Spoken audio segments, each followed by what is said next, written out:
अगर तुम Maharashtra board 10th standard 2027 के स्टूडेंट हो और ये वीडियो अगर स्किप कर रहे हो तो बहुत पछताओगे, क्योंकि गाइस अगस्त खत्म होने वाला है। और अगर अब जो स्टूडेंट ये सोच रहे हैं कि अभी तो बहुत टाइम है, सितंबर से स्टार्ट करूंगा, वही सबसे बड़ी गलती है मेरे दोस्त। बोर्ड एग्जाम के पहले तुम्हें सिर्फ सिलेबस कंप्लीट करना नहीं होता, तुम्हें रिवीजन करना रहता है, राइटिंग प्रैक्टिस करना रहता है, प्रीवियस क्वेश्चन सॉल्व करना रहता है, मॉक टेस्ट देना रहता है। ऐसे बहुत सारी चीजें रहती है जिसको आपको टाइम की जरूरत पड़ती है। दोस्तों मैं बोलना चाहूंगा कि सितंबर अभी कुछ ही दिनों में स्टार्ट होने वाला है। अगर सितंबर से रिलेटेड आप लोगों को रोड मैप चाहिए तो बस कमेंट बॉक्स के अंदर बेहतरीन रोड मैप, बस ओनली रोड मैप लिखना और इस वीडियो में 500 लाइक करना। एक बेहतरीन रोड मैप लाऊंगा जिसके अंदर गाइस एक मतलब फैक्ट वाइज वो रोड मैप होगा, ऐसा उड़ा उड़ाया रोड मैप नहीं होगा। अगर चाहिए तो कमेंट बॉक्स में लिखना एंड डिस्क्रिप्शन में गाइस मैंने स्पेशल व्हाट्सएप चैनल दिया है, उसको जरूर ज्वाइन कर लेना। गाइस आज मैं आप लोगों को 5 ऐसे मिस्टेक बताऊंगा कि अगर जिसे आप दूर करोगे तो भाई आराम से 90 to 95 प्लस अभी से स्टार्ट करके बहुत बेहतरीन तरीके से निकाल सकते हो। आप जिस दिन भी गाइस जिस दिन भी स्टार्ट करो, बट अगर ये 5 मिस्टेक्स पे आपने काम कर लिया तो आपका काम हो जाएगा। सबसे पहले मिस्टेक की अगर मैं बात करूं तो बहुत सारे बच्चों के दिमाग में यही क्वेश्चन चलता है कि अभी बहुत टाइम है। तना जी क्या बोलते हो? ज्यादातर बच्चे यही बोलते हैं अभी बहुत टाइम। एंड सबसे डेंजर लाइन मेरे दोस्त यही है कि अभी अगस्त ही तो है, अगस्त के बाद सितंबर आएगा, अक्टूबर आएगा, नवंबर आएगा, दिसंबर आएगा, फिर प्रीलियम होंगे, फिर प्रैक्टिकल होंगे, स्कूल के एग्जाम्स होंगे, रिवीजन का प्रेशर स्टार्ट हो जाएगा। भाई मैं बोल रहा इसीलिए अभी तुम्हारा टारगेट ये नहीं होना चाहिए कि मैं रोज 8 से 10 घंटा पढ़ूंगा, ये करूं। हमेशा ये होना चाहिए जितने 3 से 4 घंटे भी पढ़ रहे हो तो क्वालिटी वाइज पढ़ो। और डेली तुम्हारा एक टारगेट सिंपल रखो, टारगेट एकदम सिंपल रखो। बट गाइस जो तुमने डिसाइड किया कि एक हफ्ता मुझे पढ़ना है, भाई पहले एक हफ्ते की प्लानिंग बनाओ, देन दूसरे हफ्ते की प्लानिंग बनाओ। ये नहीं कि आपने पहले दिन 8 से 10 घंटे की पढ़ाई कर ली और दूसरे दिन भाई डंडा गुल है, भाई ऐसा नहीं करना है। और फिर से बोल रहा हूं अभी बहुत टाइम है कि लाइन से बिल्कुल हट जाओ। अब मैं दूसरे मिस्टेक की बात करूंगा, सिर्फ लेक्चर देखना। बहुत सारे बच्चे क्या करते हैं कि बस लेक्चर देखते हैं, लेक्चर देखा, नोट्स बनाया, फिर नेक्स्ट लेक्चर, और लगता है आज तो बहुत पढ़ाई हो गई है। भाई बहुत पढ़ाई कर लिया तेरे भाई ने, लेक्चर देखा नोट्स बना दिया, लेक्चर देखा नोट्स बना लिया, और उनको ऐसा लग रहा है कि मैंने बहुत पढ़ाई की है। लेकिन जब क्वेश्चन पेपर सामने आता है तो आंसर लिखने में बहुत ज्यादा प्रॉब्लम होता है। क्यों?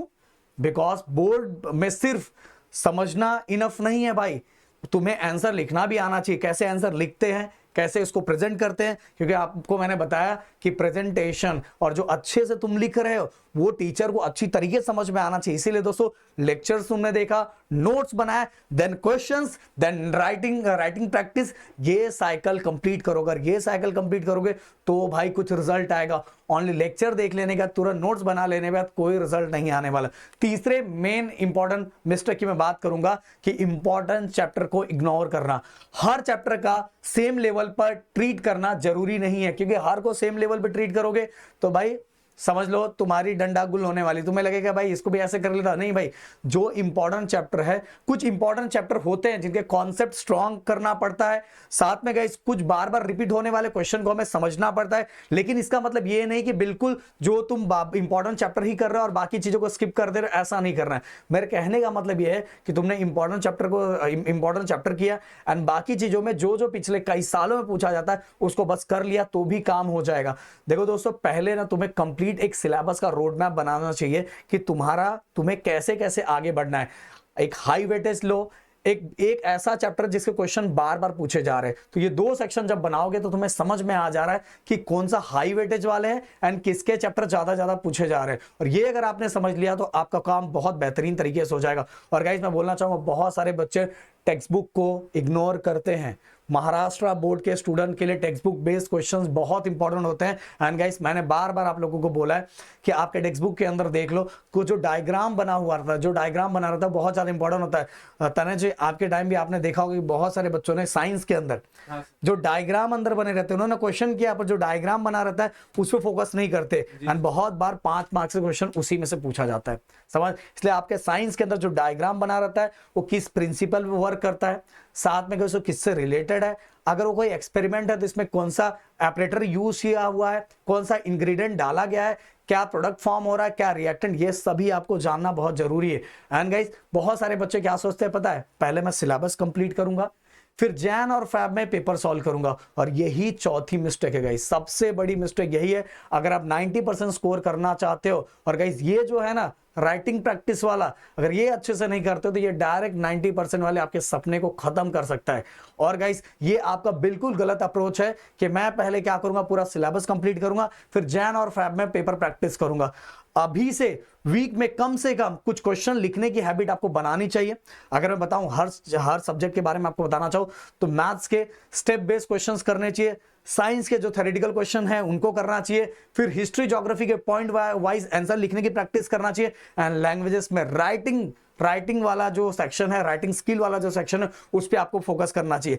बोर्ड में तुम्हारे पास अनलिमिटेड टाइम नहीं होता भाई, समझ में आए। तुम लैंग्वेजेस के पेपर बहुत सारे बच्चों के छूट जाते हैं, तो उसी टाइम के बीच में आपको स्पीड भी मेंटेन करना रहता है, आपका प्रेजेंटेशन भी अच्छा होना चाहिए, आप जो लिख रहे हो उसमें एक्यूरेसी भी अच्छी होनी चाहिए। अगर तीनों डेवलप करोगे तो मेरे दोस्त आराम से 90 to 95 प्लस स्कोर कर लोगे। समझ में आ रहा है।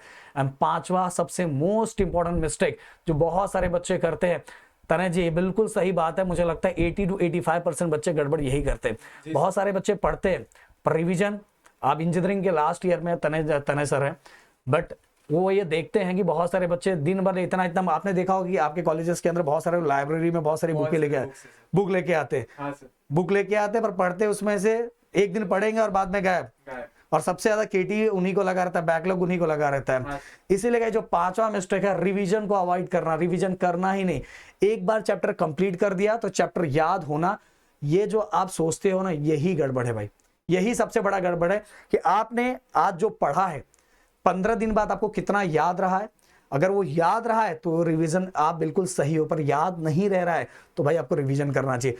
फर्स्ट रिवीजन चैप्टर कंप्लीट होने के कुछ दिन को बाद करना चाहिए, सेकंड रिवीजन कुछ वीक के बाद करना चाहिए, थर्ड रिवीजन एग्जाम के क्लोजर करना चाहिए। और रिवीजन में सिर्फ बुक दोबारा रीड मत करो भाई, खुद से क्वेश्चन भी पूछो एंड खुद से क्वेश्चन पूछ के उनके खुद से आंसर दो, या तो आंसर लिखो। और इसी को हम क्या कहते हैं, एक्टिव रिकॉल। मतलब खुद से क्वेश्चन पूछ रहे हो, खुद से आंसर दे रहे हो, तो आपको समझ में आ रहा है जो क्वेश्चन आप जनरेट कर रहे हो उनका आंसर दे पा रहे कि नहीं दे पा रहे हो। देखो दोस्तों, अगर तुम अगस्त तक स्लो थे तो पैनिक होने वाली बात नहीं है, लेकिन अब डिले करना भी बंद कर दो, क्योंकि सितंबर से तुम्हारा फोकस होना चाहिए सिलेबस कंप्लीट करने पे, कॉन्सेप्ट क्लैरिटी पे, और उसके बाद रिवीजन, क्वेश्चन प्रैक्टिस। और जैसे एग्जाम नजदीक आ रहा है तो full length paper, time manage करना, इन सभी चीजों पे आप किस तरह से सिलेबस को कंप्लीट कर रहे हो, कितना टाइम आपके बच रहा है, ये सभी चीजों पे आपको लाइन वाइज फोकस करना है। इसलिए एक रोड मैप बनाना बहुत जरूरी है गाइस। मैं आप सभी को बोलूंगा कि आप क्या करो पता है, एक नोटबुक निकालो, उस नोटबुक में निकाल के 3 कॉलम बनाओ। पहले कॉलम के अंदर आप सभी को सिलेबस लिखना चाहिए, दूसरे में रिवीजन लिखना चाहिए, तीसरे में प्रैक्टिस।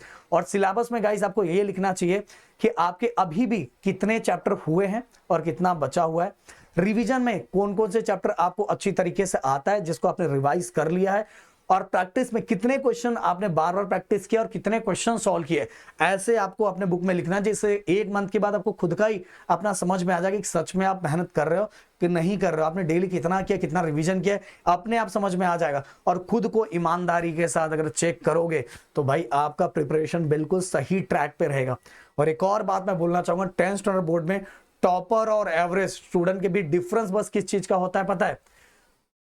जो टॉपर होता है वो कितनी तैयारी कर रहा है, कितनी प्लानिंग कर रहा है और किस वाइज आगे बढ़ रहा है। और सिस्टम है जो प्लानिंग कर रहा है उस पर एक्शन भी कर रहा है। बस प्लानिंग स्ट्रेटेजी नहीं कर रहा है, उस पर वो एक्शन भी कर रहा है। अगर तुम ये कर रहे हो तो तुम बिल्कुल सही ट्रैक पे। मैं बताना चाहूंगा हर साल बोर्ड का जो है टॉपर चेंज होता है, पर कौन चेंज होता है? जो हर चीजों को सोच समझ के प्लानिंग वाइज आगे बढ़ता है वो चेंज होता है। नहीं तो बस सुने जा रहे कर कुछ नहीं रहे हो तो भाई उसका कोई रिजल्ट नहीं आएगा।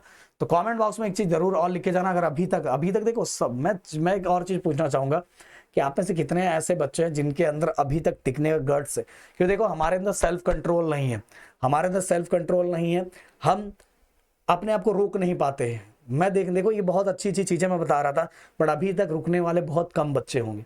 मैं एक और क्वेश्चन पूछना चाहूंगा, अभी तक कौन रुका है? कमेंट बॉक्स में लिखना ईमानदारी के साथ कि अभी तक सर मैं सुन रहा था। देखो अगर मैं यहाँ कोई कुछ और चीजें हरकतें करता तो बहुत लोग रुकते, बट ये चीजें ना, इसलिए बोला टॉपर सब नहीं बनते भाई।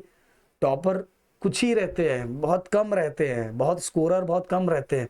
ज्यादा प्रोपोर्शन आपको पता है किस चीजों का होता है, क्योंकि सब में सेल्फ कंट्रोल नहीं रहता। तो अब वीडियो को मैं यहीं एंड करता हूं, तब तक पढ़ते रहो और अपनी प्लानिंग वाइज आगे बढ़ते रहो और शेर बनो भाई, शेर और शेरनियों की तरह काम करो कि शिकार मिल रहा है तुरंत हमला करो और हमला करके खत्म करो भाई। तो मिलता है नेक्स्ट वीडियो में। Thank you so much guys, जय हिंद एंड